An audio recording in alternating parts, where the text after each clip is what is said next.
Get out there and nominate your favorite podcasts. The People's Choice Podcast Awards voting is up on the 31st of July, so go to podcastawards.com to nominate the following shows.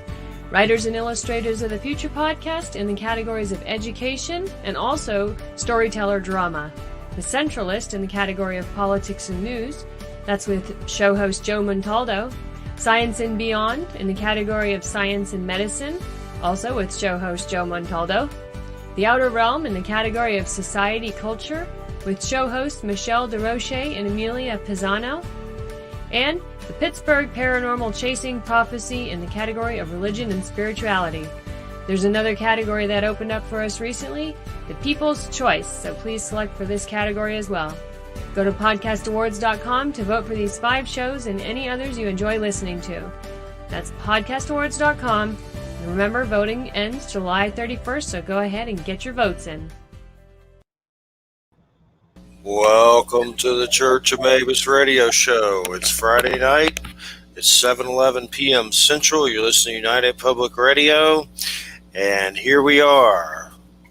We got Eric Grimsrud with us. Did I say that right, Eric? It's Grimsrud, right? Grimsrud, but it was close. Grimsrud. It's like your Dungeons and Dragons name. Exactly. It's like a cool name I would name my character in like a dark fantasy game. Grimsrud. Yeah. Grimsrud. But anywho, good to be here. Wham's birthday, she went out to the wilderness. And Jay, well, he has to ask off for when he does shows. He does 3 in a row. So we got Eric here with us tonight about Nostradamus. First, I was going to mention something, though. And don't even start, you dog. You dog of hell.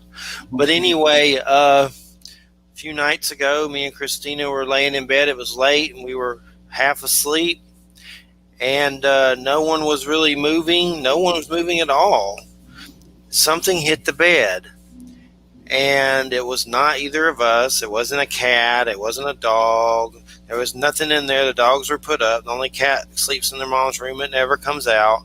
And I got up, freaked out, looking around with a flashlight because I thought something fell off the shelf above the bed and hit the bed.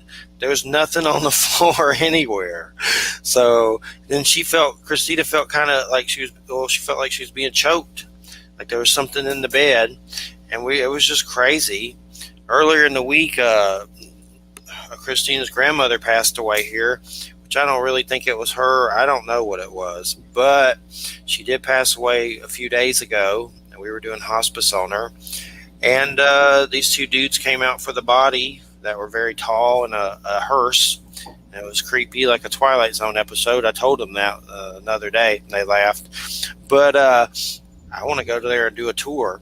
But anyway, she had dementia and was just in bad shape, so she's definitely in a better place than being in a bed and having that craziness. But it's definitely the most I've ever taken care of someone like that. So it's a lot on the psyche. And then there at the end, we had to clean her up to get her body ready. And man, it's like some Stephen King right in your face. It ain't a book. But anywho, she's her ashes are going to go in an urn, and she's going to have an online memorial service, Helen Aldridge. So rest in peace, and set us up a little cabin there for me and Christina when we croak in the heavenlies. Prepare a place because we had to change your diapers. Thanks. All right. Got to throw some humor in there. But, the Delta variant closed down my brother's Walmart, and 2-day cleansing and 80 infected. Or that's what my brother said. He exaggerates, but it may or not be true. But a lot of people were infected. He wasn't. He had the vaccine, and the test results came back, and he was fine. But they did shut it down. That's creepy. They shut it. It's all on the news. Lynn Haven Walmart. They closed it down. You can look it up for a 2-day deep cleansing. So what have we been? Oh, I've been watching. We've been doing a lot of M. Night Shyamalan here lately. Watching this show on Apple called Servant, which is really crazy. This girl loses her baby and gets a plastic one, and then weird stuff happens and turns real and weird stuff. I won't give too much away. But then we went to go see Old, and Old will trigger you. There was a tumor scene that was crazy that it's going to take a while to get over that one. But it's just weird stuff. I don't want to give it away, but these people go to this island, a resort, and the kids start aging. Everyone starts aging and old and withering away and, crazy. Definitely worth the watch, but definitely I ain't going to watch it again anytime soon. It was rough on the senses. Rough on the senses. Sure, those edibles didn't help any, but hey, but nonetheless, it's worth the watch. Might be a sequel to it. Servant's really good. We're on season 2 right now. Some witchy stuff, but I still don't know really what the hell's happening in it. But I mean, I do, but it's weird. There's so many weird things going on that you don't know what's really going on. Everything's like an unraveling of mysteries each episode. But we got Eric here with us tonight. Nostradamus representing. Nostradamus, the man, the legend. How's it going, Eric? Jeffrey, it's going fantastic. I'm out here in Portland, Oregon, so it's been warm out here lately. Portland, Oregon. We're under heat advisory right now. Here it's it's bad. They put out like a weird amber heat alert last night at 3:30 in the morning. It's bad then. It's like 98, feels like 110 or 105 or something. I don't know. It's bad, but I hate it. I can't stand it. Yeah, what's interesting is that if you look at some of the prophecies about this time from Nostradamus, the things that are supposed to be happening during this time are climate zones wandering literally across the planet. And that certainly describes well what we're seeing now. If you look at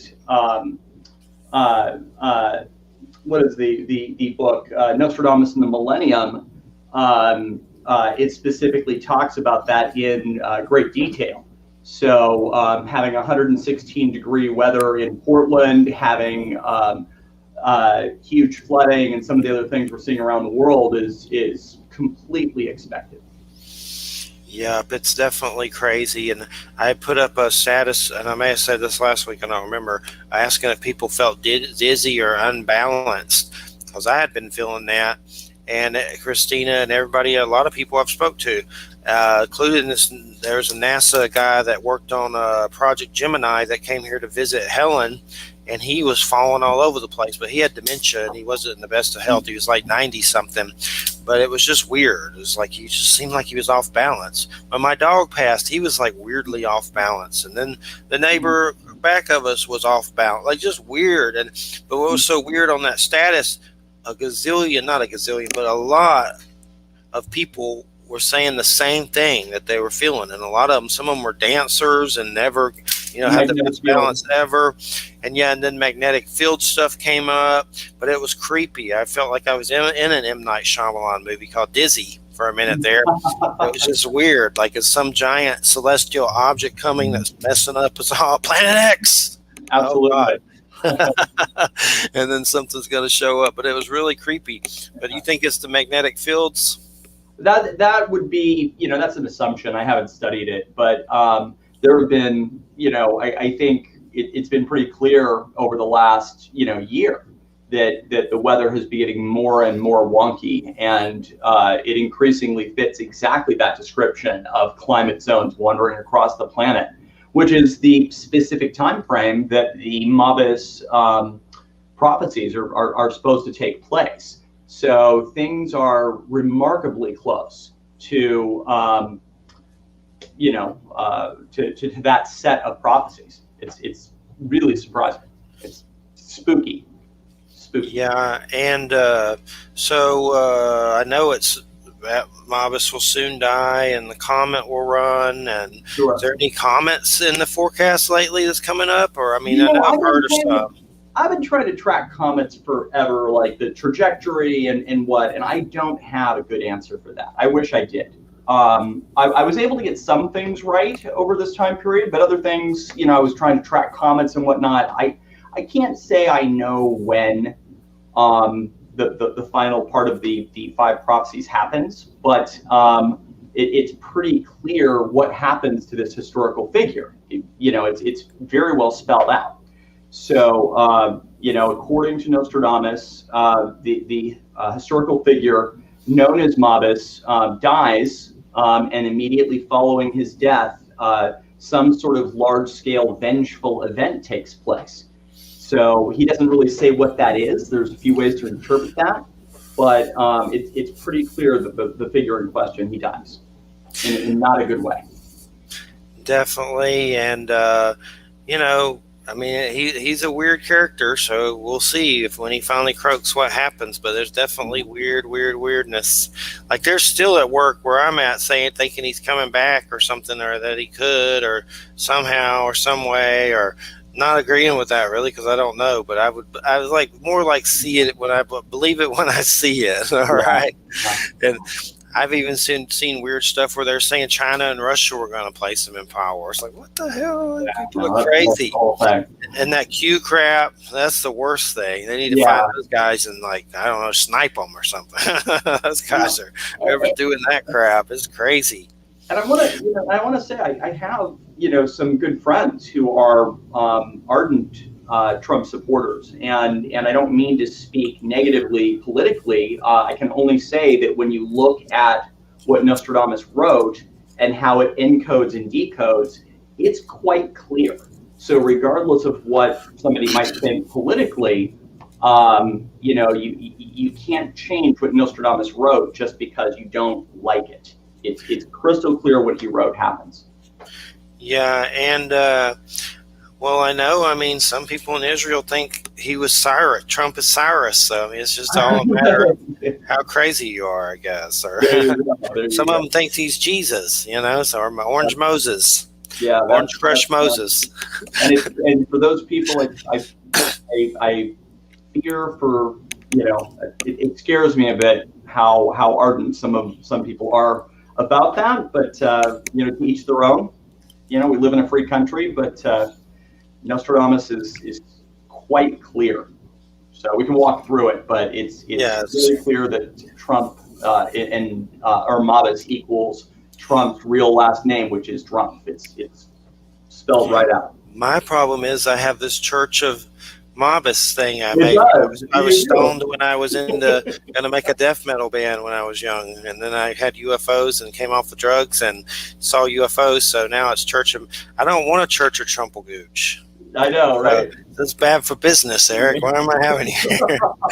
But no, sometimes I say Mabus means maybe us, a church of ourselves. But that's what I kind of stick with. But I know what you mean, and I think there's something to it. And so, I mean, do you think it is the Antichrist? Well, I don't think that, not in the traditional, devil and horns, mythical things happening. But Nostradamus named 3 men. They were men, not mythical beings, that would bring about great death and destruction. And he called them antichrists, but that does not mean the biblical definition of. Wait a minute, you said rape.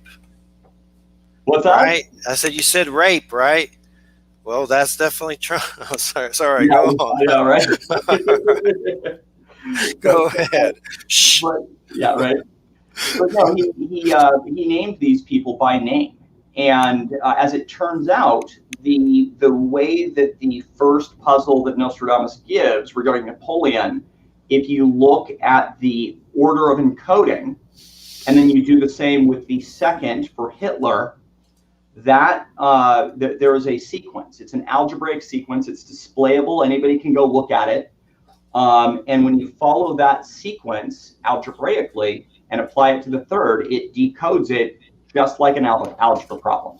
And then if you chart it on a graph, it forms 2 geometric symbols. One being the Star of David, which is directly connected to Nostradamus' Jewish history and background, and the other is the Talismans of the Magi, which is directly connected to the occult circles of 16th century Europe, of which Nostradamus was a part.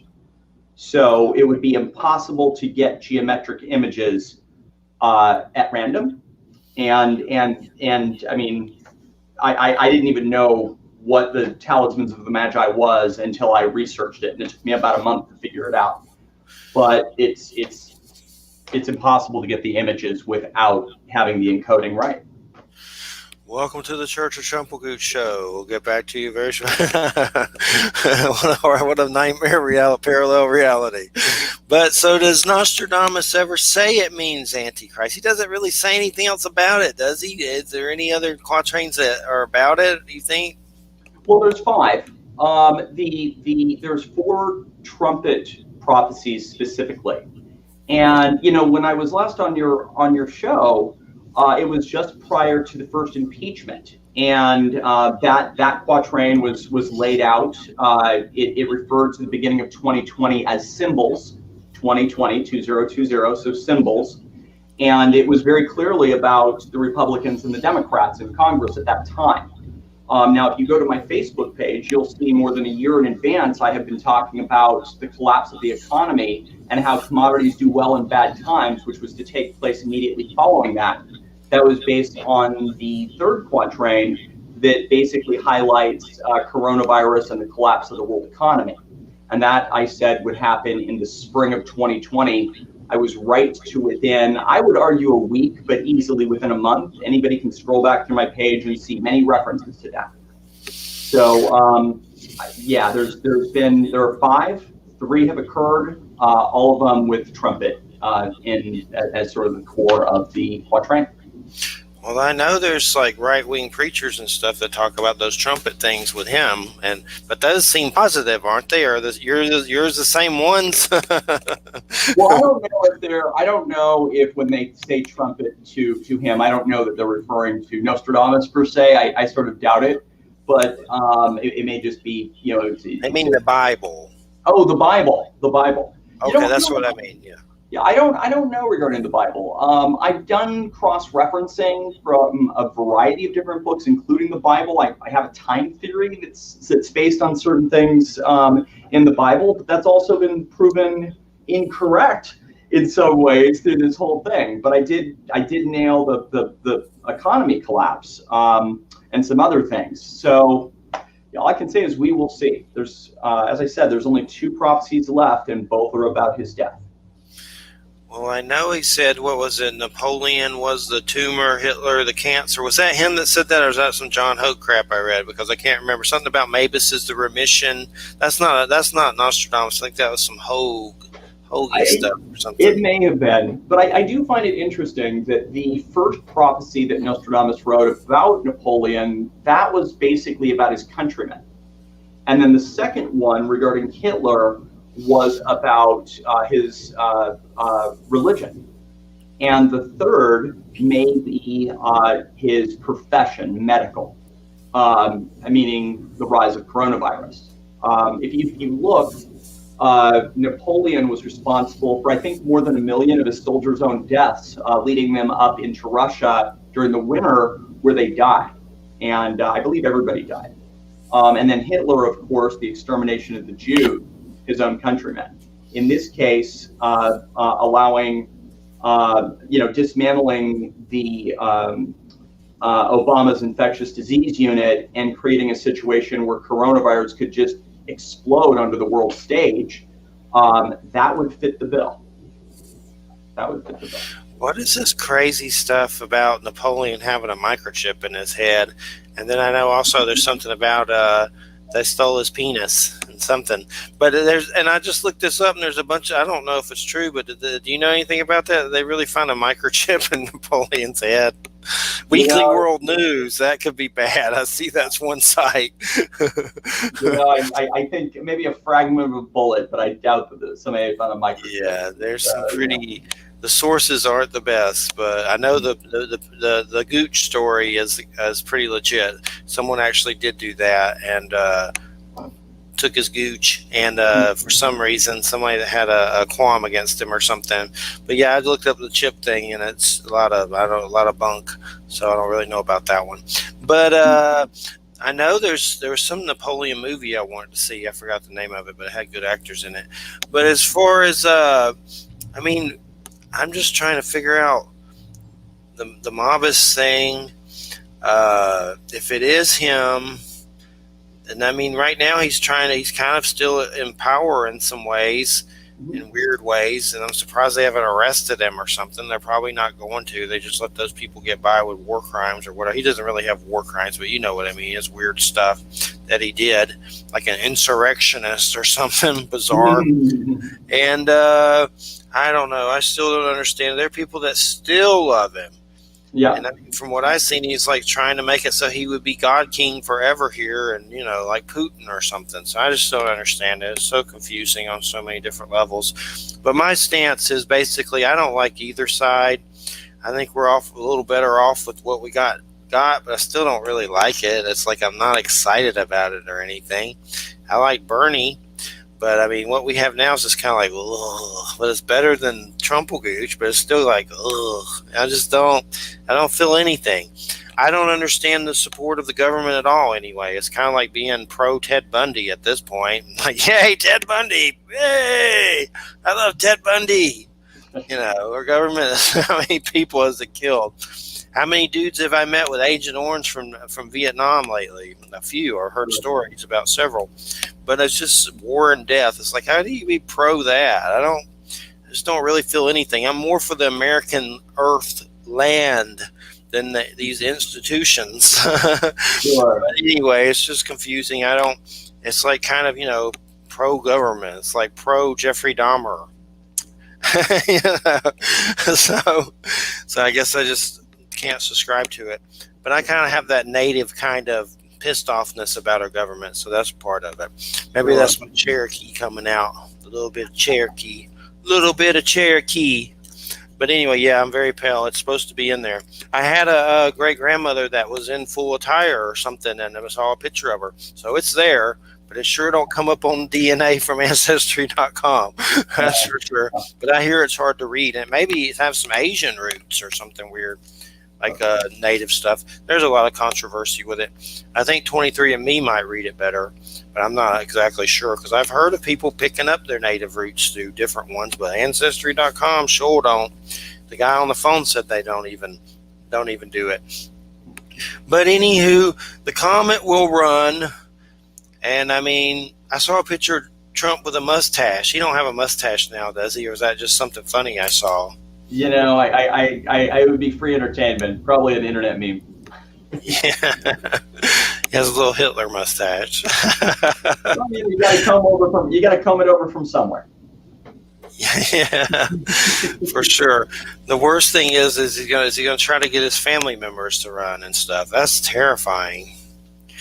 Well, people have different political perspectives, and I appreciate that. I don't mean to hammer on people that, are ardent supporters of Trump, only to say that, I certainly don't agree with anything from him myself, but everybody is entitled to their opinion. But if you, and you don't even have to agree with what Nostradamus wrote. What's important is what Nostradamus says happens. So you could completely be a Trump supporter or whatnot, but that does not dismiss the fact that the encoding in this is visible, it's provable, and it's self-evident. And regardless of whether you like it or not, the decoding spells Trump. It just does. Now. Why is Hogue not jumping on this bandwagon? He thinks something opposite, right? He won't come on the show. He's scared. Maybe so. I purposefully reached out to Hogue myself, specifically because I wanted to test this. Because I knew that literarily, people had always interpreted Nostradamus based on his metaphors, that nobody has ever looked at it as you might with computer encoding.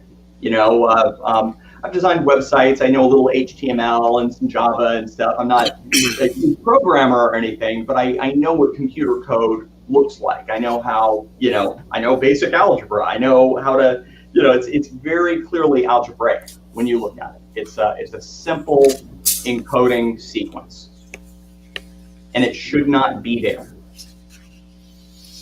Strange for sure. And I mean, someone could whack him, and then it could cause a little, brouhaha that way. There's just so many different ways. I mean, it seems like there's the way that Mabus croaks will determine how the people react. If it's something that's controversial, it can make them react in a horrible undoing of people. But I mean, if it's old age, I wouldn't see that maybe. But if it maybe an assassination attempt or something like that, something controversial, I mean, that it seems like it alludes to the horrible undoing of people on some way. So, Yeah. I mean, it's just hard to figure out the scenarios of what it could be. There's so many different ways you can look at it. Well, and what he says specifically is that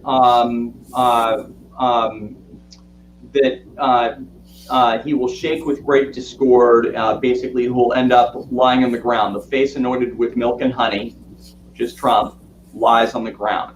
So it appears to be assassination, and you know, we could assume that it's somebody close to him, E tu Brute style does it. But you know, there's a few ways that it could go down. But the real test is going to be immediately following his death. Does some sort of event that cascades into some much larger thing, does that occur? And we're just not going to know till we get there. But Mabus is such a weird name because you can play around with it with Bush and Obama and get it. You can play around with Osama and Bush and get it. And then now you got play around with it and get Trumpelgooch. I mean, it's a weird little word, no matter which way you slice it. There's little like an acronym or something. And I used to think it just meant Bush and Obama or something, but now we got this. So I'm like, maybe it means all of it. It's like a secret power word. Mabus. Well, there's an encoding key that you have to notice in order to properly decode this. And that is that in the first puzzle regarding Napoleon, when you because the first puzzle, Napoleon, is basically comprised all in caps of 3 towns, and when you put those towns together as an anagram, you get Napoleon Roy, or Napoleon the King, which is what Roy in Old French means. Well, so what is natural to do is to put an extra space in between those two words, Napoleon space Roy. But there's no reason to put that space in there. It is just a phonetic thing that we do naturally. However, if you look at Roy as a political accent, not so much a word, but a symbolism, then there would be no additional space. And that political symbol, if you follow that logic through, adds a final character to Mabus, which is an italicized F. It's quite similar to the Nazi symbol. And that italicized F unlocks the entire thing. I have a revelation that I probably shouldn't say, but supposedly Napoleon was hung like a dung beetle. Hitler, you had one meatball and it's probably, packing a small one. I got one meatball. I do pretty good, but let's not get into that. But next, Trump, we've had the jokes about that. So there's like a small situation happening with all 3 of these possible Antichrist people, like hung like a dung. They do seem to be very similar historical figures. They're very similar. Very similar. And that's what connects them. I mean, one of Trump's heroes, according to his first ex-wife, one of the few books that he read was Mein Kampf, which Trump would read was Mein Kampf by Hitler, which was sitting next to his bedstand. She said that many years ago. And he's been quoted recently as referencing Hitler in a positive way. So Hitler was is one of Trump's role model or allegedly heroes. And likewise, Hitler, one of his heroes was Napoleon. So these are 3 very much connected historical figures in substance and style. That's interesting about Hitler liking Napoleon too. It's weird for sure. So what do we, I know a little bit about Napoleon, but break it down. What kind of Antichrist things did he really kind of do? I know he conquered a bunch of crap, right? I believe it was, taking over France, the killing of his own soldiers through, just arrogance, leading arrogantly and whatnot. I think that if you took any of these 3 historical figures and transposed them, you would have the same result. They are the exact same sort of personality. And they're one that Nostradamus considered to be not a great person, but more importantly, would ultimately lead us into greater and greater levels of tragedy. The thing about this set of tragedies is that it happens to occur during a time when we have climate zones literally wandering across the planet. And every benchmark that I ever learned about regarding what to be looking for when this was going to go down, we're in the middle of it. We're right in the middle of the storm. Definitely. And let's see, Trump was born in 1946, and Hitler, A few years before he died. 1945. I wonder if there's like a similar spirit there or something. I had somebody suggest that to me. Hitler died in 1945. Maybe he chilled for a little while, and the stars lined up.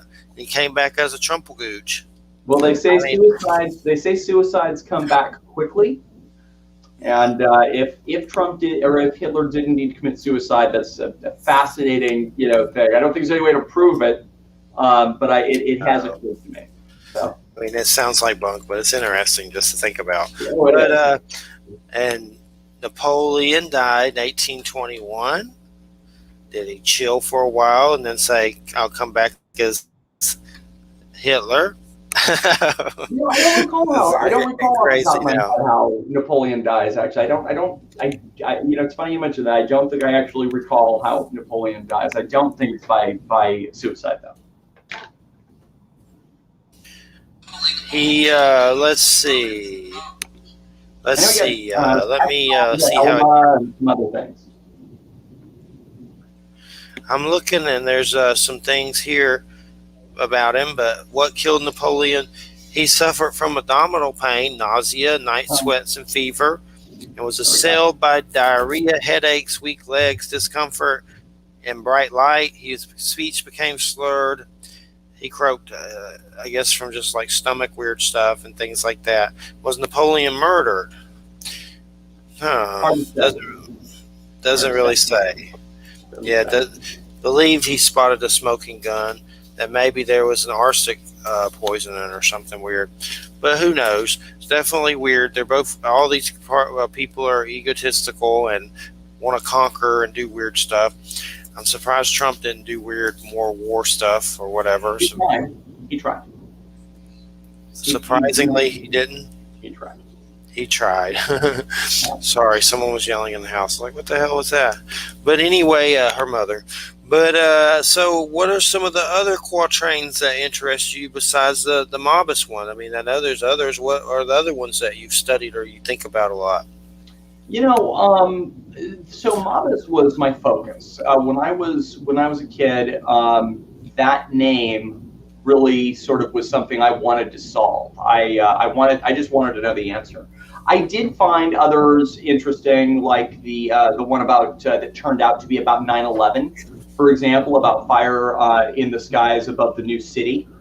So when 9/11 happened, when in 93, when the Twin Towers first got hit underneath by an explosion that did not, take it out, obviously, it occurred to me then that quatrain from Nostradamus regarding 9/11. But when the Twin Towers went, it was pretty clear. Other ones, let's see here, the falling of the Berlin Wall when I was a teenager, I found interesting. What I also find interesting is that, people assume regarding Mabus that it's about the end of the world. And Nostradamus predicts things far into the future. So it's not, the end of everything. It's not, it is supposed to be a time of major upheaval. But some of the predictions that Nostradamus gives far into the future are really very interesting. So, but I think the underlying message is it's not the end of everything, but it's not a good situation.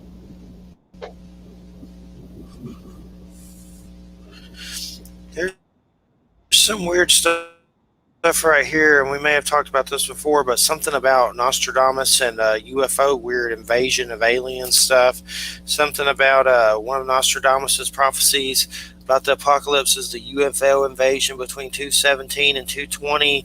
One of the prophecies of Nostradamus in the book of Revelations said that one of the prophecies of Nostradamus in the book of Revelation say that Earth will be invaded by aliens, human DNA will be altered. That's kind of misleading the way they wrote that, because Nostradamus is not really in the book of Revelation. But should this be related to Revelation 19? Jesus Christ descends from outer space to New Jerusalem, modification of human species. The biblical prophecies in the book of Revelation say they will invade Earth, and this is saying Putin's the Antichrist. The return of Christ and his armies may be an invasion of Earth by aliens who will come here with UFOs. It doesn't say what prophecy they're talking about, Nostradamus. I don't see. It's like, if you're going to write this article, at least tell us what quatrain you're talking about, because I don't see it. I don't know which one it's talking about, really. There's a video about it and stuff. You would think they'd at least put the quatrain in there that they're talking about, because I don't see it anywhere. But it seems to be alluding that there's some kind of quatrain. And I could have sworn there was something weird about aliens and his son and some message or something I heard about somewhere, maybe on the History Channel or something. I don't know. Something about aliens. Does anything ring a bell that's alien stuff and stuff? You can interpret other pieces of his work a few different ways. And I think, given that the military is showing videos of craft going in and out of the ocean, whatever it is that's coming in and out of the ocean has been coming in and out of the ocean for a heck of a long time. And if they wanted anything to do with us, we'd already know it. So, but as far as it's kind of an invasion, though, in a lot of ways, it could be an invasion, sort of. I personally think we've got a type 1.5, type 2 civilization somewhere underground, but who knows? But they don't want anything to do with us. So what do you think they are? Mole people? I have no idea. Something sucking energy off the core, probably. But why else would something be here? But I don't think that. I don't know anything Nostradamus specific that has to do with that. It's just stuff you get off the news and stuff you glean off of the internet and weird websites. Really, if a type 2 civilization wanted us to not be here, we would not be here. Plain and simple. Exactly, and they would have then wiped us off unless they use us for a food supply. Yeah, they eat us. I don't know. We got a lot of sheeple running around, but I don't see them getting picked off. So slowly. There's a lot of missing people, though. A lot of people go missing. So, wait, here's one that's supposedly about this alien invasion I found. From the 6th, Nostradamus Century 180, from the 6th bright celestial light planet come thunders and storms in Burgundy. Then a monster is born to a most hideous beast. In March, April, May, and March, great wounding and trouble. I don't get it, but that's one that has it in there. That's one quatrain I found on an article. Burgundy, I don't know what that means. Something about a 6th bright celestial light planet come thunders and storms in Burgundy. Then a monster is born to a hideous beast. In March, April, May, and March, great wounding and trouble. I don't get how they think that's it could be something like that, but it's from a planet. But they added planet to it, I think. So that's a weird one. That's another one. Well, there's something that's important to note, because regarding the Mabus solution, since it's displayably correct, it shows that there's algebraic sequencing in Nostradamus's work. So, you'd need a supercomputer to go through it, but if you use this type of sequencing to go sort through quatrains like the one you just read, it would be fascinating to see what would pop out. But, it would take a lot of work to go through, 10 books of 100 prophecies each and algebraically, look at them as code. That would take a lot of work. So it'd be fascinating to do, though, for something like that. What do we know about his son? Did he leave a message for like a real son that was born? He did. He wrote a long letter to his son,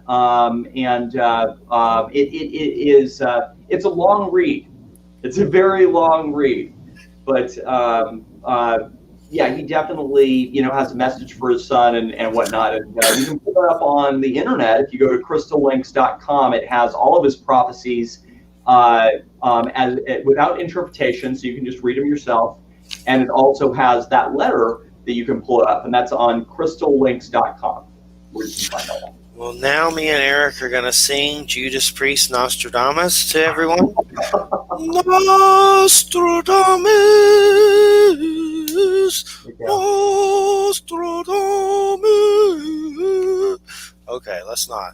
But, oh, I saw a trailer. Look this one up for The Green Knight. That looks really good. I want to see that. It's like an Arthurian situation. The Green Knight. Look that one up. It's coming out in the theaters. That looks really good. King Arthur stuff. I just saw the trailer for that. I hope it comes to the theater near us. It reminded me of Excalibur and stuff. Like, it looks good. Like, really good. It's by that A24 film group, and they do crazy stuff like Hereditary and Midsommar and all that crazy stuff. But it's basically called The Green Knight. Check that trailer out. I saw it earlier with Christina. Got to see it. But hopefully it comes to the theater. But, yes, Judas Priest did an album that's about Nostradamus, a whole rock opera. It's pretty weird. That's good. It's fun to listen to. You've heard the whole thing? I pulled it up. You sent me a link. I pulled it up and started listening to it. I was like, oh, I got to listen to this on my stereo. So I haven't pulled it up and listened to the whole thing yet. Check it out. The full album's probably on YouTube, but it's like a whole rock opera about Nostradamus. I'm really excited to listen to it. This will be this one little thing has been a hobby since I was 12 years old, so that should be really fun to listen to. Yeah, it's a good one. I know Judas Priest released one song called Necromancer. It's good. Necromancer! Sure. But yeah, the whole album's probably on YouTube. It would surprise me if it wasn't. But it's worth the listen. It's funny in some spots, but because it is like an opera. But let's see here. I know I got those cards, Nostradamus Oracle or whatever, but I haven't really looked at them. I forgot what I did with it. I think they're somewhere. That's right. You mentioned that. The what do you call them? The something cards, tarot cards. Yes, and they're based on. Were they really weird artwork pictures they found of his that were strange? Is that real stuff from him? I don't know. I don't know how much he actually did original artwork. I believe he was more of a writing, poetry, his writings. So I'm not aware of any artwork, but I could be wrong on that. I haven't seen it if there has been. I know there's been History Channel stuff. I mean, I don't know if it's legit either, but there's definitely people saying that there was something found, like a lost manuscript. Who knows? There's so much fake crap. But I know they've done the documentaries and crap about it on the History Channel. Sure. So, I mean, which that doesn't mean anything. but nonetheless, John Hogue. We're challenging for a cage match. John Hope, we're coming for you. Yeah. All right. So what did he say about what did he say to you? I mean, I think you said it a little, but he responded. Yeah, no, we had multiple conversations about it, and he has been convinced that the leader of Saudi Arabia. I forget his name, who killed that journalist, has been convinced that is the person Nostradamus is describing. The challenge with that is that it is completely dismissive. He could not give any rationale for the outbreak sequencing, like none. I was able to confirm that nobody else has ever noted it. In the 500 years since publication, nobody has ever noted that there is an order to that decoding, and that order follows an algebraic pattern that converts to geometry.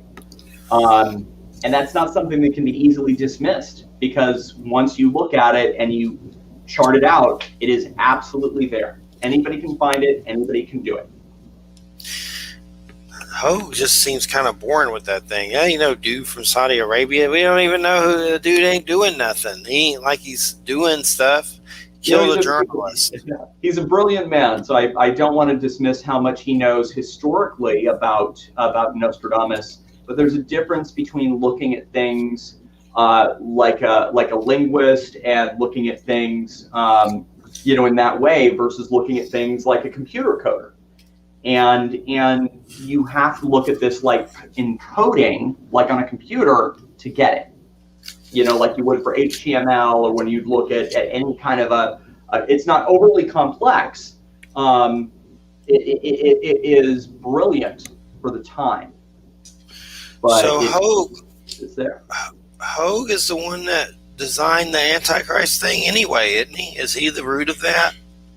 I don't know the answer to that. I was looking, and I want to say that Nostradamus, in his letter to Caesar, his son, I believe that's where he used the term Antichrist, but I could be mistaken on that point. Because I think Nostradamus does say that, but I don't think he says it like, this is the Antichrist. I think he uses it more, more like a euphemism, like these are three bad people, and he just sort of calls it that. But I don't think he means it in any sort of biblical or metaphysical sense.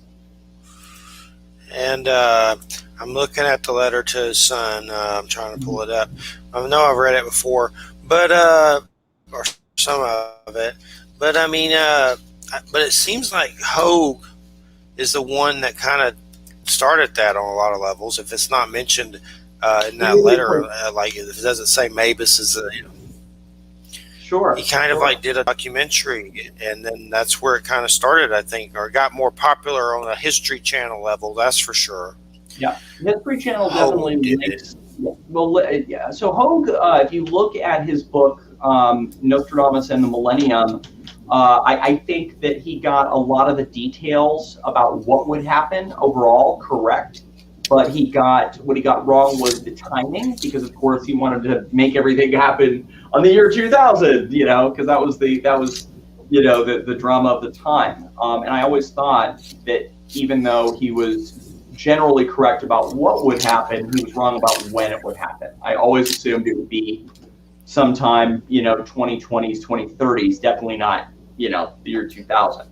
But we are in exactly the situation that he describes between climate zones going across the planet and political turmoil and all of the things he talks about we're seeing on the news daily right now. They're saying that lost book of Nostradamus may have been written by his son Caesar. There was a documentary about it or whatever. I don't know if it's true, but they're saying. I think that sounds familiar. Yeah. Here's the letter. I'm on Crystal Links. Seems that's long, ain't it? Gosh. It's a long letter. Yes, it's real long, and it's a dense read. Nostradamus was brilliant. I mean, he was an advisor to the 16th century French court to Queen Catherine, and that was one of the most sophisticated courts in Europe at the time. This was only 100 years before Isaac Newton, so this would be the dawn of the scientific era. So for his time, he would be considered highly, highly educated. So, people want to put him in the realm of a mystic who was just sitting in his attic writing things, and then people sort of took it up and made it a big deal. But he was much more of a scientist for his time, at a time when science was interwoven with the occult. So his healing techniques were considered quite advanced. And for example, he worked out. Go ahead. I apologize. I accidentally hit something. I was a video. It was for something when I was. But here's something he says in that letter. Wait, where did it go? I lost it. Something about pigs and dogs. Something about there's God's will. Sun's rays affect both animate and inanimate entities. That's kind of weird. Entities. There was something about don't cast your pearls to holding stuff to dogs, and then he says different stuff and uses the pig and the dog. I'd have to reread it. Something about everything is predicted by divine afflatus and thanks to an angelic spirit. There's a lot of stuff in here. He hopes you will understand. So in conclusion, my son, take this gift from your father, Nostradamus. I'm confused because it sounds like someone else is writing it. It ain't Nostradamus to his son. Something about, so in conclusion, my son, take this gift from your father, Nostradamus, who hopes you will understand each prophecy and every quatrain herein. May immortal God grant you a long life. Maybe that's just a different letter. That was from someone else, but there's the other letters here too. It's long. I lost the dog pig thing, but it's here. It's in crystal ink if anyone wants to read it. His son, did he become a prophet or anything? He didn't really, did he? Not as notably. Nostradamus really took that on. And also, this was a fairly common practice to people in the medical field of that time. There were different people in Europe in Nostradamus' own time who would craft prophecies. And it's entirely possible that one of those characters, his name was Hodenheim. He was about 20 years prior to Nostradamus, and he was the origin of the talismans of the Magi. He may have been Nostradamus' direct historical prototype, having also written prophecies and having run in the same occult circles of which Nostradamus was a part.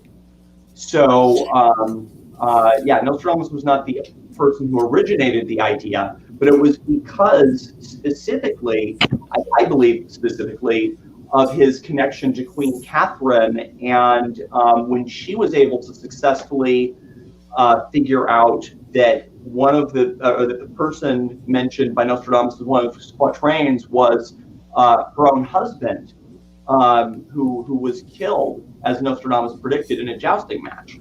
So that was the first time that somebody was able to successfully use a Nostradamus quatrain to predict a future event. It was by Queen Catherine in France in the 1550s. So I remember that in the movie. Did you ever see the movie? Yeah. That was the. It's funny, they talk about nobody's ever done it, but then they talk about the 2 times it was done. So it's been done. It's been done 2 times before, then and then around World War II by the Allies. And was it true? Was it true that they that he died and his family died from the plague? I mean, that his family died from the plague when he was out healing people. It did. It was rather sad. There's an excellent Nostradamus movie from 1997 that is absolutely amazing. It won awards for the best portrayal of 16th century Europe. And the way it's portrayed, at least in the movie, I don't know if it seems accurate to how it would have happened. He returned home just in time to see his wife die, and it was also that led to a bunch of other events regarding all of the teachings that he had obtained at the time, as far as secret teachings and forbidden books, and a whole library of forbidden books had to be moved, which I don't think the location has ever been. I think that wherever they got taken, I bet that location still exists. So the Nostradamus movie, is it the 1994 one? There's one in 1997. Yep. It's a beautiful movie. Rutger Hauer's in it. Oh, yep. Here it is, right here. I've seen it. I have it somewhere. Yeah, but it was pretty good. It's a real good movie. It's a drama. It's not. It does a great job of sort of dismantling the mythos of Nostradamus, and is much more about him as a doctor and a scientist, and as his experience of how this all happened. So it is really well done. Really well done. Amanda Plummer, F. Maury Abraham, Rutger Hauer, Julia Ormond. There's a bunch of people in it. I need to watch it again sometime. It's been a while. I know I have the soundtrack somewhere too. I'm just looking at it on IMDb. I don't know what else this guy's done. Roger Christian directed it. He is one of the people that helped direct Empire Strikes Back. Oh, okay. Cool. Empire Strikes Back. Nice. He had a hand in Empire Strikes Back, so he's a well-known director for the time. Some weird movie he did too, The Cinder, I just saw. A disturbed telepathic man is unable to fully control his ability to transmit his dreams and visions into the mind of people around him, or even influence reality. A female therapist tries to help him, but his mother gets in the way. That sounds weird. That's a weird cover. The Cinder. Look that up sometime. It's by the same dude, The Cinder. But I mean, where he was born and everything, do they like celebrate him there like they do Vlad or something? I mean, do you know? Have you ever been there? No, I haven't. That's for sure. But I'm just kind of curious. Where he was born in France, right? Yeah, I believe Salon, France, northern France. I have always wanted to visit, but life has not led me there yet. But definitely, if I ever get to northern France, I will be definitely paying a visit. So I might even do a little cruising around. Because it is books. You know, they moved a whole library because of a situation that happened regarding his deceased wife. He gave her a book that he wasn't supposed to because she allegedly wanted to be considered an equal, and so he was in support of that, and gave her a forbidden book to read that he wasn't supposed to. And upon her death, that book was found, and that led to them moving an entire library of forbidden books. And it is said that it was moved to some other location, but I don't think that the location. I would guess that location was never found. Says he was born Saint Remy de Provence. I'm sure I said that right. Okay. Saint Remy de Provence. Saint Remy de Provence. I can't say that in French, I'm sure. There's a lot of pictures of it. There's a Nostradamus statues there. There's a Nostradamus statue. They have one. Did they want to kill him, didn't they? The Inquisitions were going to kill him twice. The first time they got a hold of him, the only reason that he was not killed was because the head of the Inquisitions, it turned out that he was dying of the Black Plague. And Nostradamus said, basically, if you want to live, I'll heal you. And because he cured, or because he basically cured the head of that Inquisition, they let him live. And then there was a second time that he was held in front of the Inquisitions as well, and he was able to make it through. But he was, he was devoutly Christian. People want to say he was involved in black magic and all of these other, kind of ridiculous things. He was devoutly Christian/Jewish. So, but because of his Jewish background, the Inquisitions were constantly sort of hounding him. He was part of a lesser caste, and maybe found out that he had a Jewish background who had been potentially tormented or killed.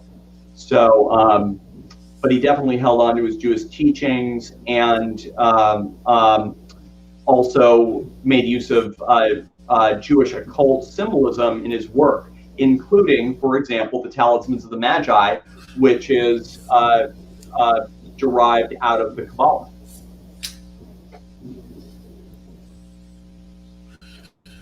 What is this one here? It's not a prediction for 2021. Asteroid, zombies, and a bad bugs. The hell? New York Post. I think I don't know what that one is. Apocalypse might be kind of a little more fun than what we got going on these days. Something about the thing is, few young people half dead to give a start. Few young people to half dead give a start. Fathers and mothers dead of infinite sorrows. Women in mourning. The pestilent she-monster, the great one to be no more. All the world to end. I have no idea, but it's New York Post. Of course, the dead shall walk the earth. What if he saw a Ramirez movie when he was prophesizing in the future on a screen? I've wondered that too when they see some of this dead shall walk the earth stuff. But the great mover renews the ages, rain, blood, milk, famine, steel, and plague. Is the heavens fire seen, a long spark running? There's so many. He has a lot. You can make so much out of it. Well, you have what he wrote, and this is why the algebraic encoding is important, because he wrote in a way that the church would not kill it. And he tried, and he said he did this, that he encoded it. Now, if you're a scientist, of the time, even in, the early years of the scientific method, you would still know that math is the only way to encode something to have it reliably decoded later. He said himself that he encoded it. So coming out with an algebraic solution and applying it to different pieces of his work could really derive things, some specifics that really add to the full story of Nostradamus. I don't think that, I think with this edition, it brings up something completely new that we've never actually seen before, which is the answers to the algebraic encoding throughout his work. Are you ever going to make a book? No, I have no intention of, I thought a lot about what I wanted to do with this, and I decided, I would follow what I promised myself I would do if I ever found it, which is just try to warn as many people as I could. I think that there is a book to be had. I think that, if somebody, a really good computer programmer can put in some sequencing and run all of his work through, then I would be fascinated to go through that. But my focus was just this one little snippet of Nostradamus's work, cracking what the transcribed name of Mabus was. The other two puzzles were word puzzles. The third one is a word puzzle. The first two encode in a certain order that gives you the order for the third. It's showable, displayable, and provable. I'm looking at some of the lost manuscript books, artwork. It's weird. There's a lot of weird. Have you seen them? There's boobies in it. There's some amazing artwork that's made from the analogies that Nostradamus gives. But again, he had to come up with stuff like a man from Egypt shall come changing money and standards, which translated means a medical situation arising at the beginning of December shall crash the world economy.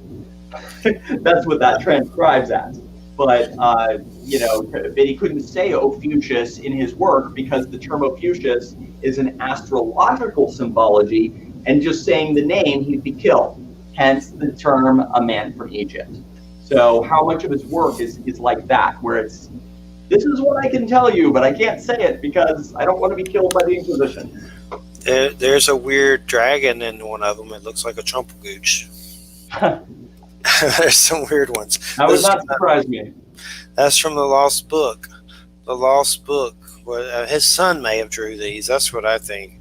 His son may have had a different. His son, may have had that type of, had that heredity manifest in a different way. So, but I think Nostradamus was, I think the only other historical figure that qualifies at Nostradamus's level is Edgar Cayce. That's it. Yeah, those are pretty interesting as well, for sure.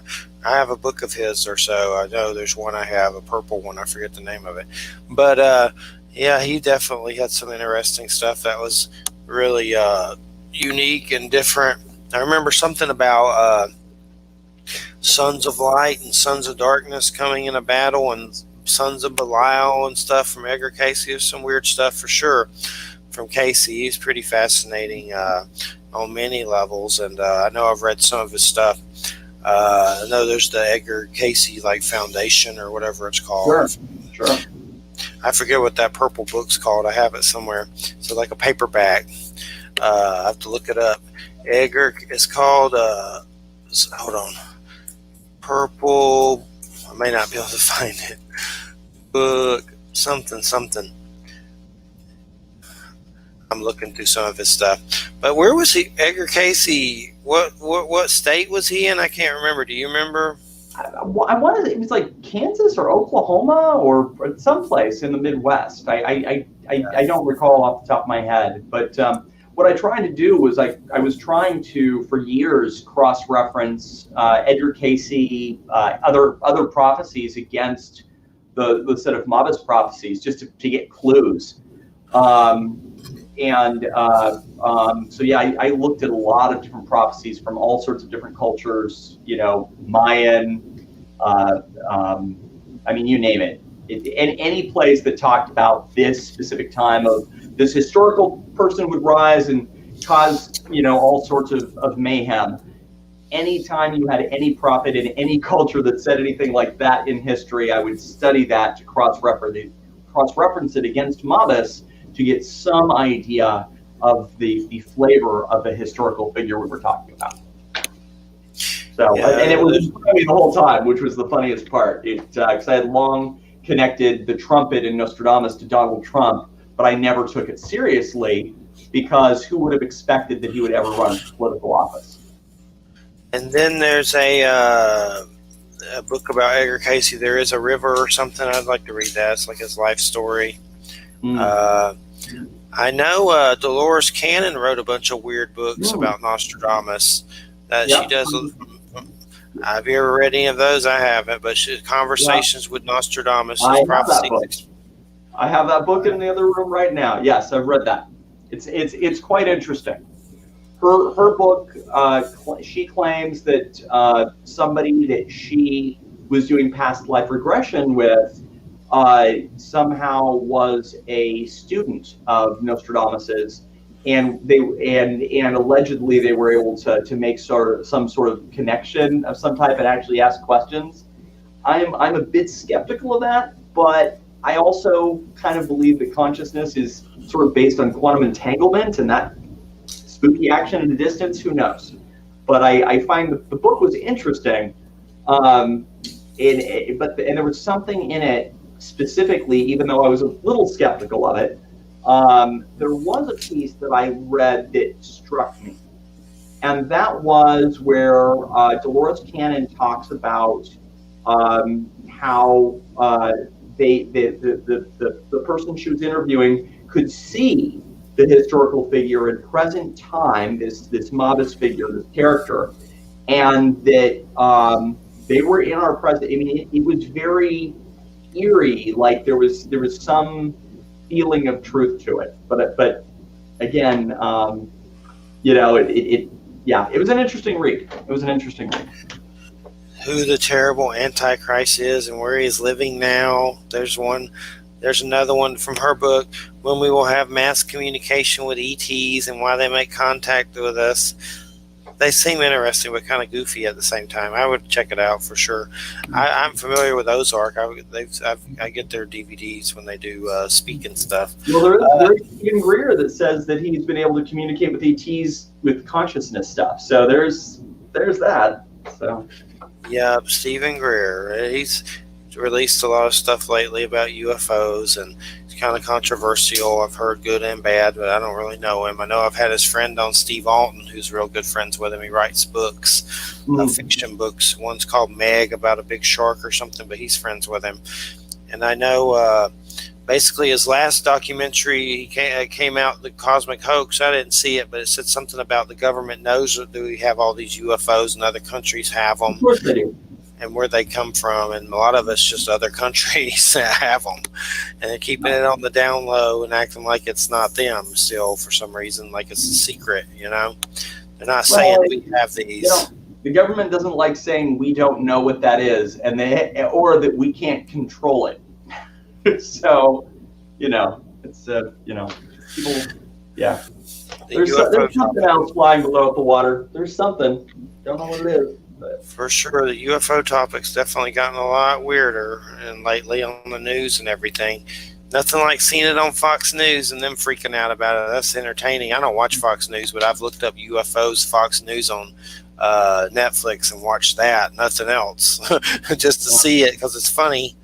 But when we put boots on the ground on Mars, I think that's going to be a very pivotal. Like that's when we start becoming truly a spacefaring civilization, when we put boots on the ground on Mars. So if there is anything out there, there's probably benchmarks for do they even want to talk to us? Because I mean, come on, what a mess. Would you want to talk to humanity? They gotta find Kang the Conqueror. Yeah, exactly, right. Yeah. Did you get to see those Loki episodes? Oh, of course, absolutely. I'm a big Marvel fan. really weird how they got into the timelines. That was really interesting. All the timelines and the variants and and then of course there was his version of him that was kind of the good king, even though I'm not sure I would call him that. The one at the end there wasn't the actual, the main, I guess, the evil version of him. I don't know the whole story of Kang the Conqueror, but kind of just now learning about him. But he seems interesting, and I know that guy, Jonathan Majors. He's also in Lovecraft country. He did a really good job playing that role in Loki for sure. So definitely looking forward to that. I know Kang the Conqueror is going to be in that new Ant-Man movie too somehow, and I guess that's like the next Thanos or whatever storyline or something. Big. It's always these weird alien conquerors, which is kind of creepy. Yeah. Well, I think was it Black Widow? Scarlett Johansson apparently is now suing Disney, so that'll be interesting to see how that plays out. So I saw that, and then I saw that Emma Stone was going to try to sue him for that Cruella. For the Disney Plus thing.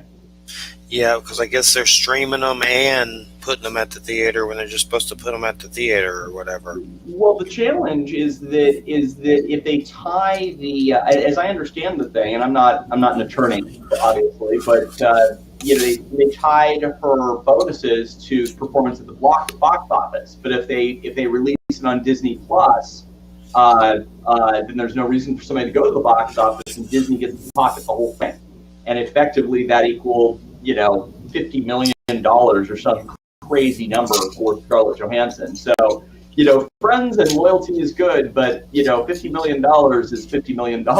And how much did she make already? Probably though millions. A lot. But I mean, come on, if it was you or me and it was $50 million, I think we're friends, but I want to get paid. I'm wondering what they're going to do with Dune and HBO Max. I don't think it's going to be on there now. I originally said they were going to put that new Dune movie on HBO Max, but I don't think it is now for some reason. It's just going straight to the theaters. Just by waiting for a month, have it sit in the theaters for a month before they put it out on the thing, because the theater experience is always cooler, but we've got coronavirus, so you got to make allowances for both, right? So it's probably going to be worse by then when it comes out. I think it comes out in December. I don't know if they've changed it again, but saying their Suicide Squad, Reminiscence, and Dune are coming to HBO Max, but it ain't going to be when they come out. It'll be later. Right. I think that's smart. I think that's smart. There was one I saw on there recently with a gangster movie with Benicio del Toro and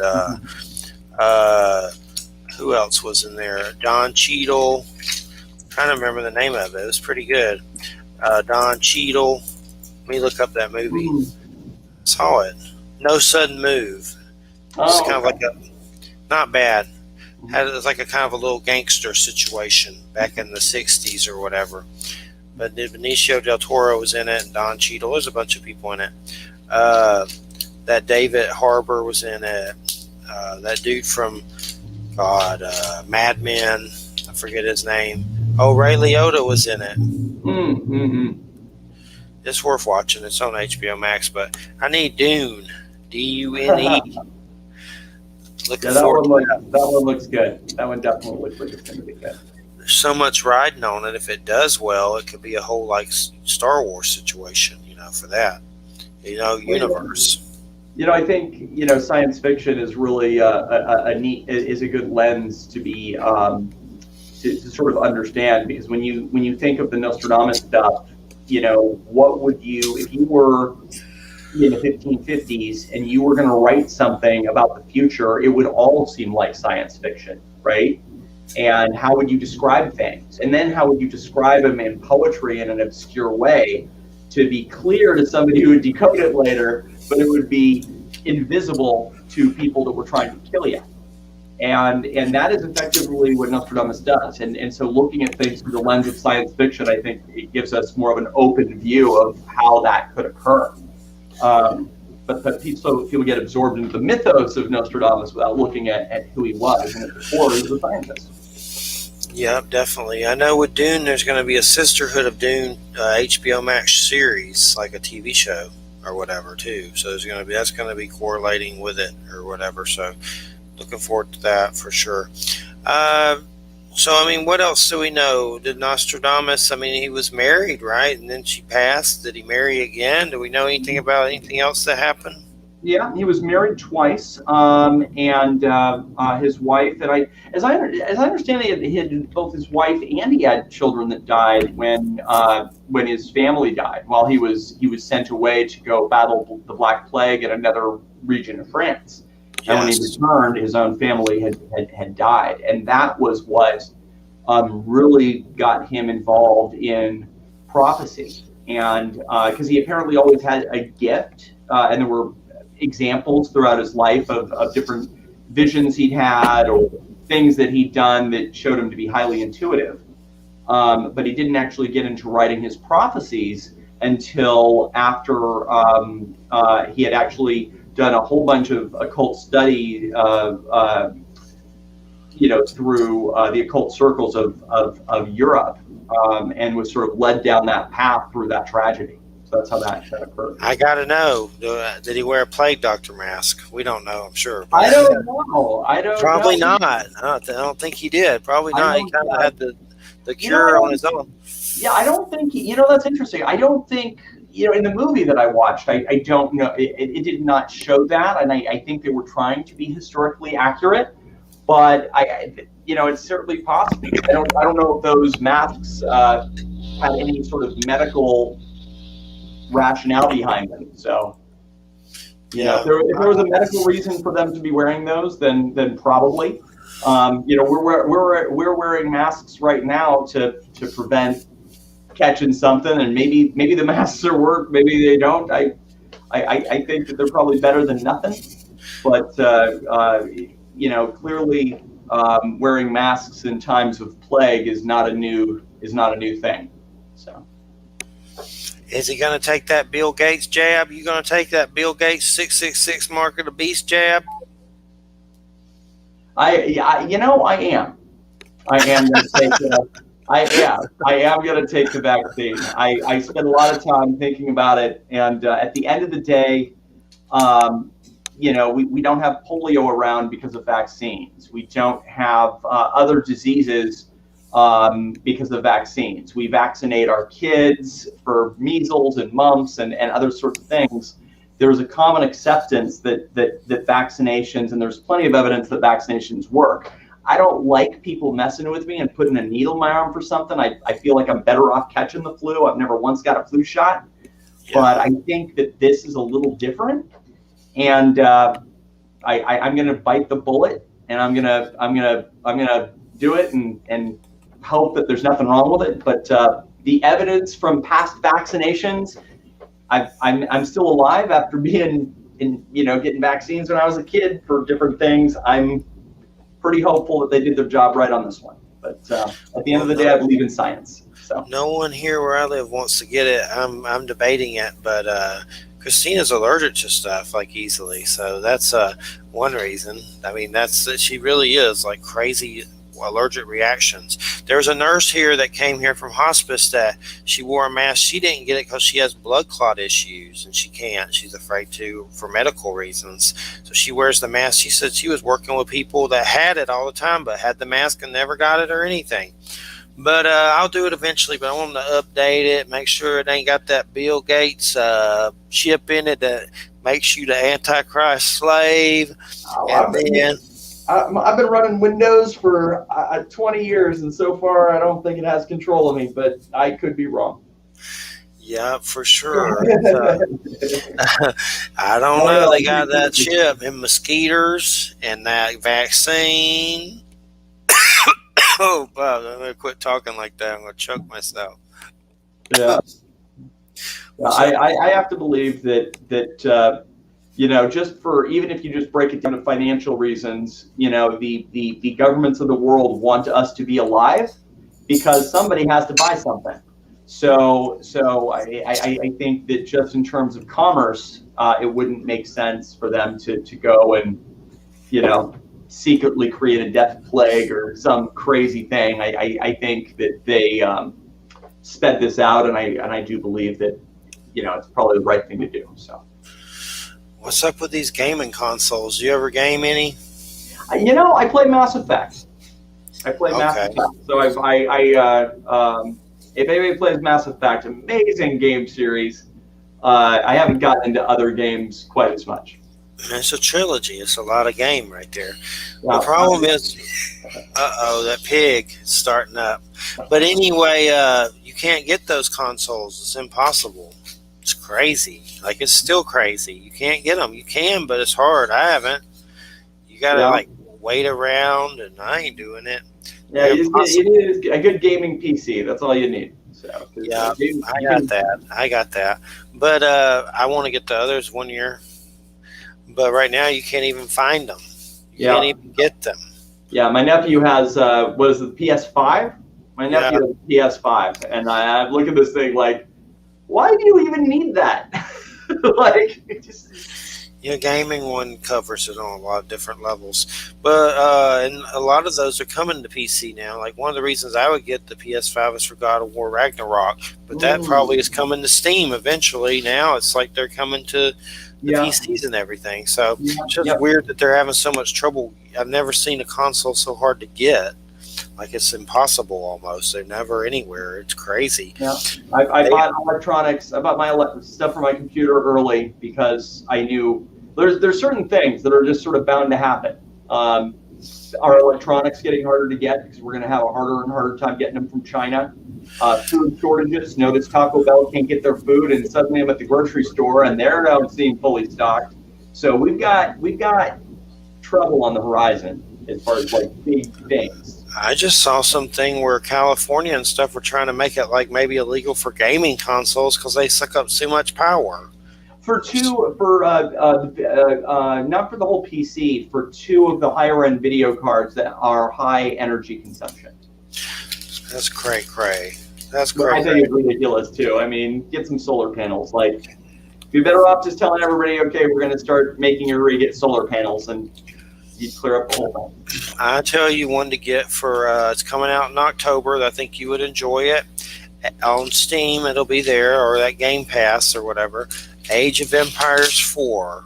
Oh, okay. Age of Empires. Okay. Finally bringing a new one, where you build all those civilizations and armies and have to relive battles in history, RTS, and little soldiers, and you got to pick little apples and farm and all that stuff, and then get your catapults and smother it to death and blow it up. I think some of those games where they're sort of like 16th century Europe, right? Where you have to have your army and they have their horses and you have to, trump across the, trump. Anyway, I don't think I meant it that way. But when you have the horses riding across the field and you have to go and save your soldiers and those are fun. Those are fun. I like RTSs. There's one, I think, part 2 of that has a Vlad the Impaler campaign. That's pretty good. Okay. Check that out again sometime. The real life Count Dracula. I'm hoping they throw the Norse in there too. But they're making a new one after all these years, and I've been playing those since I was a kid. And you have to really think. It's not a dumb man's game. It's you got to build your army. You got to feed everybody. You got to have food supply, wood supply. You got to have a gold supply. Then you got to, there's all kinds of stuff. Ride your elephants in. I can't believe they really use elephants in battle. How mean is that? They did. It's crazy. I'm not sure who did, but they did. I think the reason I've appreciated Mass Effect is because it's one of those games very similar to this whole Nostradamus thing, really, which is, one man knows the truth and he's going to figure out the thing and he's going to go and I've always liked that story.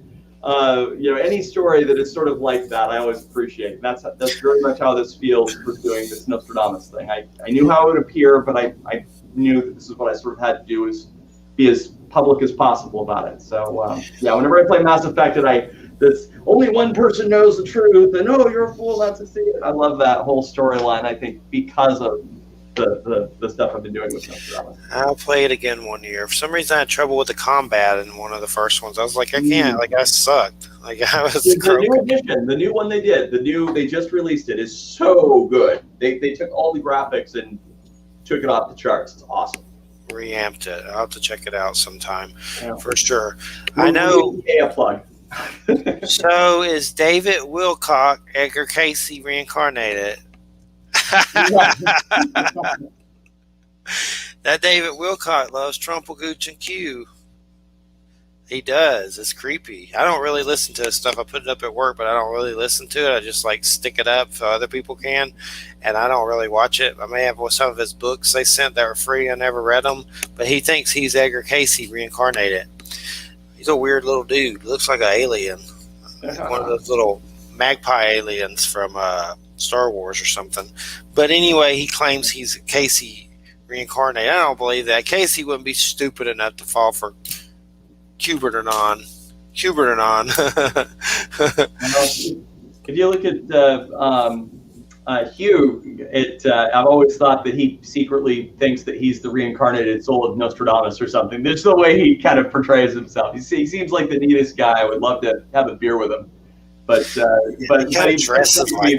he does seem to have that thing. It's always made me wonder. Is like, does he think he's somehow connected? I'm sure he sees himself as one of the children of quote unquote of Nostradamus. One of the people that is transcribing his work. But anyway, I'd love to have a beer with you guys. I think I wrote him once for the show and ignored me. There's several people like that. Courtney Brown ignored me. They look at it and then they don't say anything. A lot of times they'll see the Mabus and I guess run away. Mabus, oh my God. It's the end of the world. I can't go on that show. Yeah, well, or they have a book to sell. They have books to sell. I'm sure that they have a lot invested in terms of their livelihoods. Yeah. I was just baked sometime, and I saw that word, and here we are. It's just a word. I know. Well, it was the unknown, because Mabus was an unknown thing for hundreds of years. What did Mabus, how did that transcribe? What was the accurate translation? Oh, there's so many different ways you can do it. Now, there's not so many ways you can do it. There's only one way you can do it, but you wouldn't know that necessarily. So what that says is the Church of the Great Mysteries. I've seen some kind of thing about Mabus or something like that, or some Queen of Fairies, Mab or something, some kind of weird connection. I don't know. But I know there's some weird movie called Dr. Mabus or something weird. I've never seen it. It's like a silent movie or something. Some creepy dude. I don't know. But I need to watch it one day and see if there's any weird things that correlate. Or obviously Nostradamus never saw the movie unless he saw it in his head when he was tripping or something. But I know he did psychedelics in that movie. I wonder if he ever really did psychedelics. Oops, sorry. There we go. Yeah, somebody said they were going to call me, but they cannot. They can wait. It happens. We end at 5 till. Usually have a co-host, so I'm like, dang, man, where's the filler?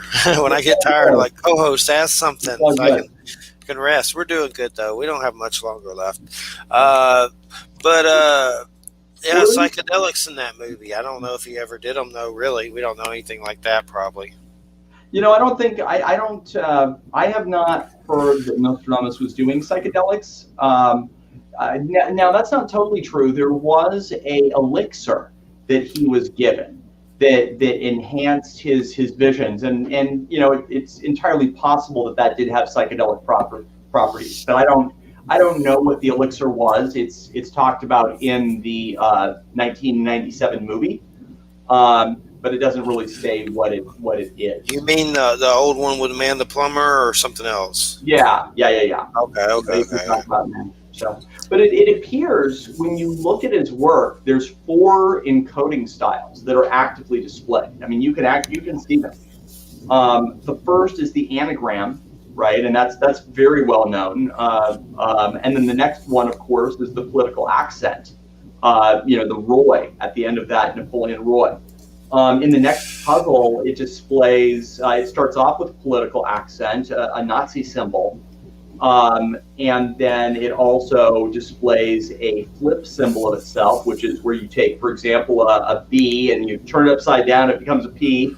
Right, there's different letters that you can flip them upside down and they become different letters. And then there's dials, which is where a B might be dialed up to be an A or down to be a C. So those 4 encoding methods are plainly visible in the first 2 puzzles. And the third puzzle decrypts using all 4 of those methods in the exact order of the previous 2 puzzles. So yeah, these are displayable, notable things. I would encourage anybody to go in and look at it with a second pair of eyes and look at it in this way. And it is that change in point of view really changes how you look at it. It's really interesting. Yeah. Well, Bush was kind of Mabusy though a little. Not saying he's him, but they all like all the people that kind of align with that. Obama wasn't really. Not that I know of. I'm sure, but Bush was a little bit like there was kind of a little goofy thing, Napoleon thing with him. So he was goofy. But here's an interesting thing: Hunter S. Thompson killed himself 7 years ago, right after Bush's inauguration. I think it was the thing that led to his suicide. He saw Bush get elected and shot himself. But Hunter S. Thompson's a trip for sure, no doubt about that. The occasion, nothing's wrong with the occasional trip to backcountry. Yeah, for sure. Thompson's report from campaign 2004 includes his views on former President George W. Bush, who outraged a writer. Did you see Bush on TV trying to debate? Jesus, he talked like a donkey with no brains at all. Almost felt sorry for him until I heard someone call him Mr. President, and then I felt ashamed. I think it was one of the things that led to his depression. Well, I'm sure he had a lot of drug issues for sure. He didn't care. Oh yeah, he had some. He was a tripper. There's no doubt. He didn't care what you thought about it either. No. He did, for sure. I have some of his books, and of course, you've seen Fear and Loathing in Las Vegas, right? Oh, of course. I heard Johnny Depp apparently he had a lot of problems after making that movie, just because he really gets into his character development. Well, imagine getting into being Hunter S. Thompson. And then having to pull yourself out of that headspace after you've done the movie. I can imagine it would kind of mess you up for a while. For sure. And then Bill Murray played him in Where the Buffalo Roam, which is an older one. Yeah. I heard there was some kind of TV show coming or something about Hunter S. Thompson. I don't know if it's just like a documentary or something. I'll look it up. Remember something about a TV series. Look it up and see if I see anything. Final 24 Hunter S. Thompson episode. I don't know what that is. There's all kinds of weird stuff on here, but I know there's something about television series in development. That was 2017, so who knows on Rolling Stone. Final 24. What is that? Oh, it's an episode, like a documentary episode. I guess final 24 hours of Hunter S. Thompson's life. It's just some show on probably A&E or something. I've pulled that up. But let's see what it says about this Hunter S. Thompson television show. A new series based on the life of famed gonzo journalist Hunter S. Thompson. MGM Television. Rolling Stone. It's on Rolling Stone. Who knows if it's still happening, hopefully. Committed suicide in his home in Colorado, 2005. I know I've seen pictures of him and Depp and Cusack riding around. May have been a blow-up doll or something with him. I don't remember. Something crazy, for sure.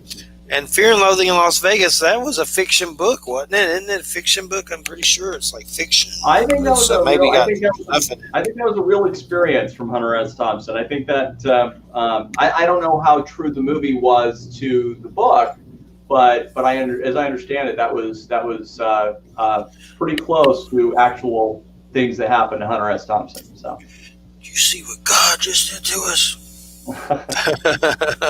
And we're going through that now. Yeah, for sure. So, what do you hope to do more in the future with your Nostradamus work? Is there anything else brewing?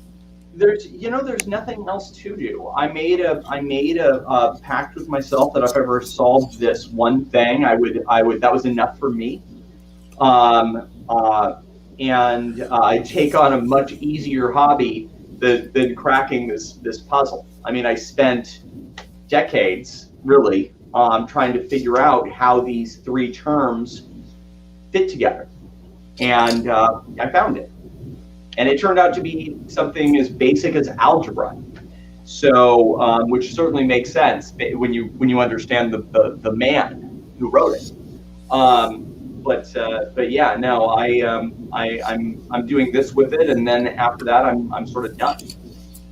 Well, it ends with the with his death, I'm done. So this has been a long, I first started publishing on this in 2017.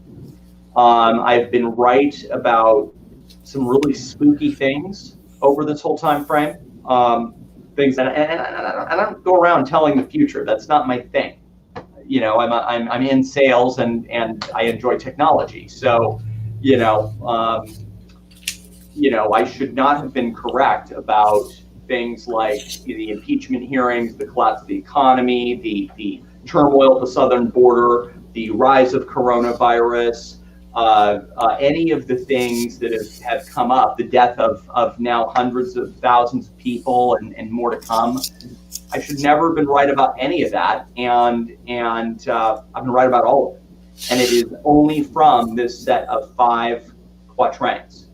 4 of them that you can look up on Crystal Links. Just look up trumpet. You'll find every single one. The first one is about the turmoil at the border. It talks about it in detail.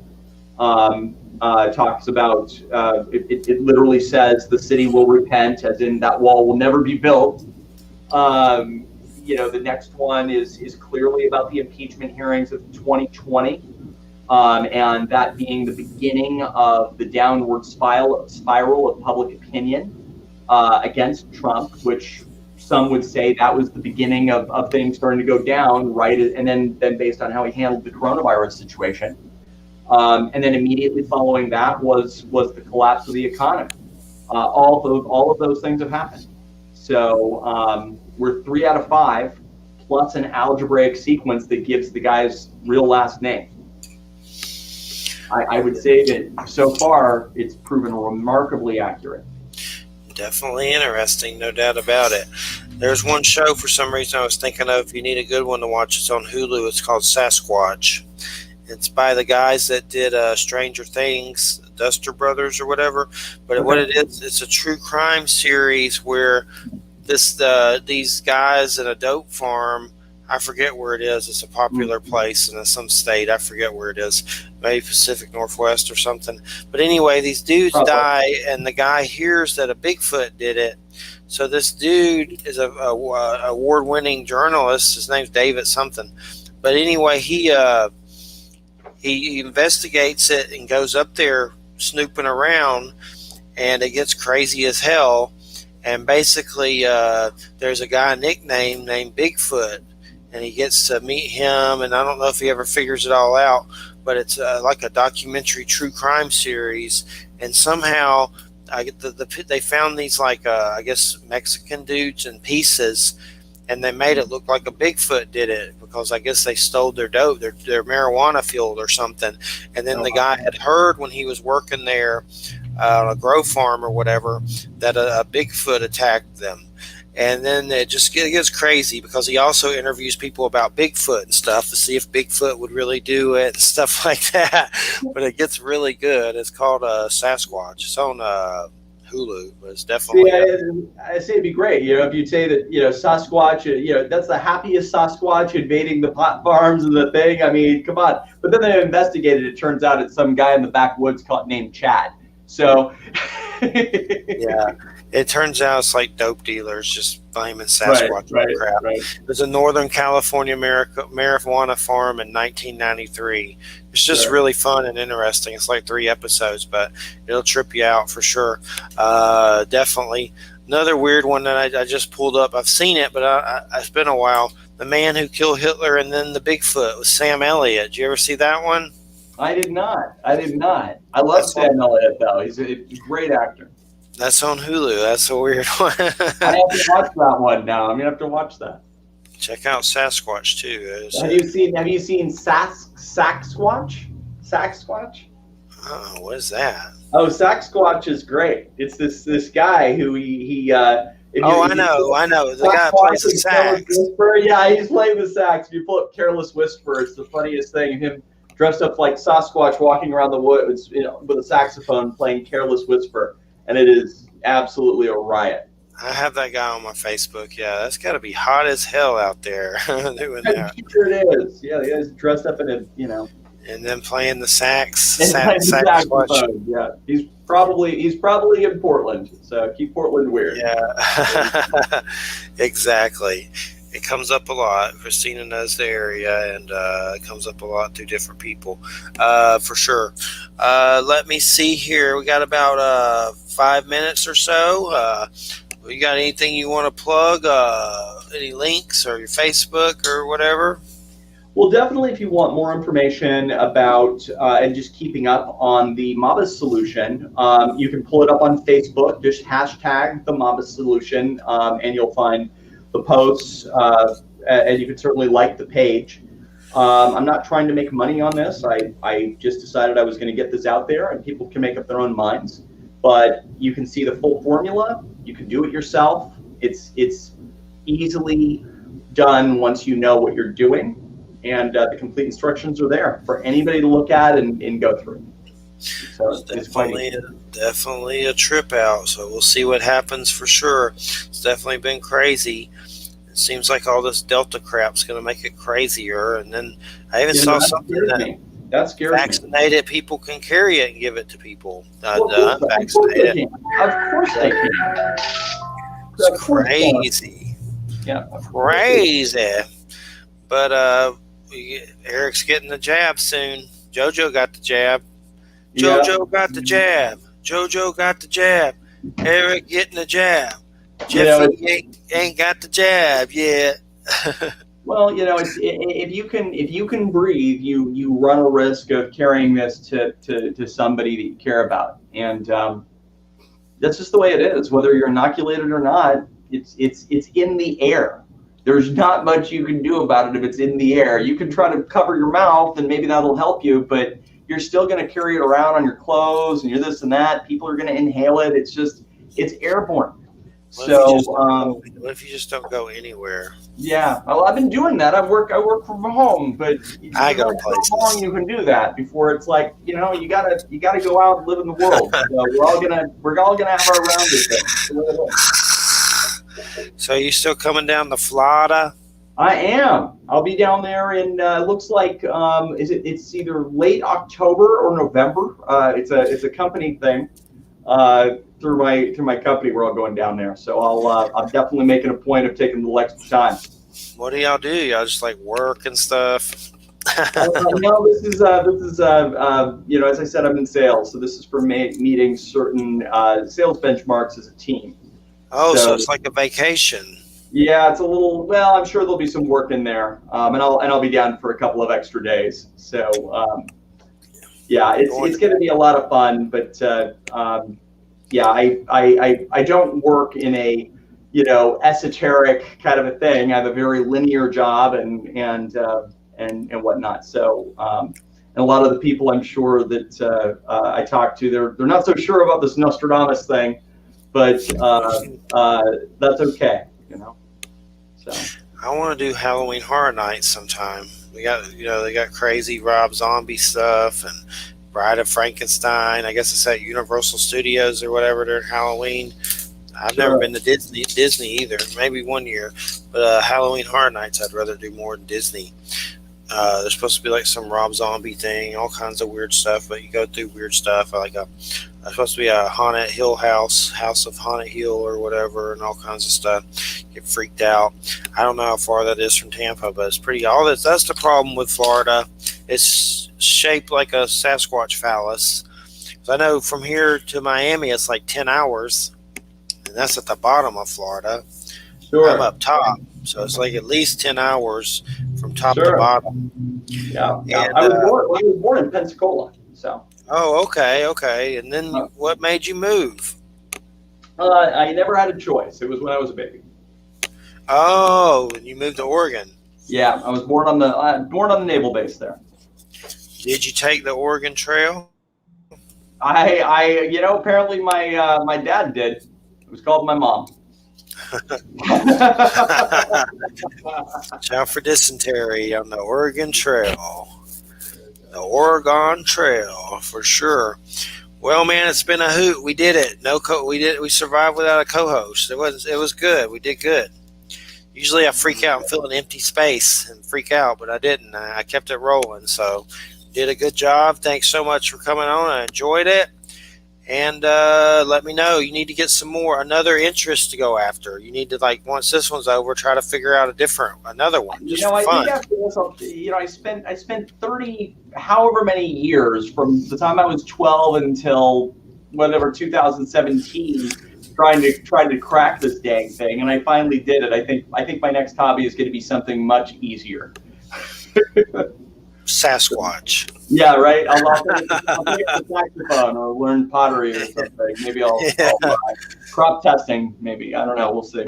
Yes, you need to play more than one video game. Yeah, exactly right. My son tells me the same thing. Check out Age of Empires 4. I'm telling you, it's going to be good. That's a good one. It's history, so you learn. At least you're learning too. So you're not a complete mind melt moron from playing it. You can at least learn about history and war and medieval. They better have some Viking stuff in there for sure. That's what I love. Well, I think I'll probably get back to doing adventure stuff. So that's something I love. I love doing things like skydiving and rafting and that kind of stuff. So I think I might get back to, those will be my hobbies, or something a little bit more physical, I think. All right, watch out for gravity on that one. I can't do no skydiving. That's hey, for sure. If at first you don't succeed, skydiving's not for you. Yeah. All right, man. Well, it's a good show. Have a good weekend and take care. Thanks so much. Take care, man. Bye-bye. All right. Everybody listen to United Public Radio. Thanks for listening. And we'll see you next Friday. Hope everybody has a good weekend. And we'll catch you later. Stay cool. Stay frosty. Watch out for Trumpelgooches and the Mabus, the Antichrist. Good night, everybody. Good night. I bid you well.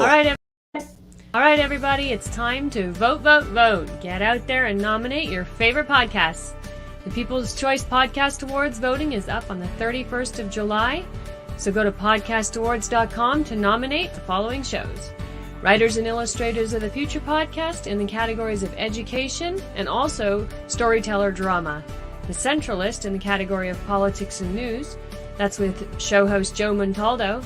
Science and Beyond in the category of science and medicine, also with show host Joe Montaldo. The Outer Realm in the category of society culture, with show host Michelle DeRoche and Amelia Pisano. And the Pittsburgh Paranormal Chasing Prophecy in the category of religion and spirituality. There's another category that opened up for us recently, the People's Choice, so please select for this category as well. Go to podcastawards.com to vote for these 5 shows and any others you enjoy listening to. That's podcastawards.com. And remember, voting ends July 31st, so go ahead and get your votes in.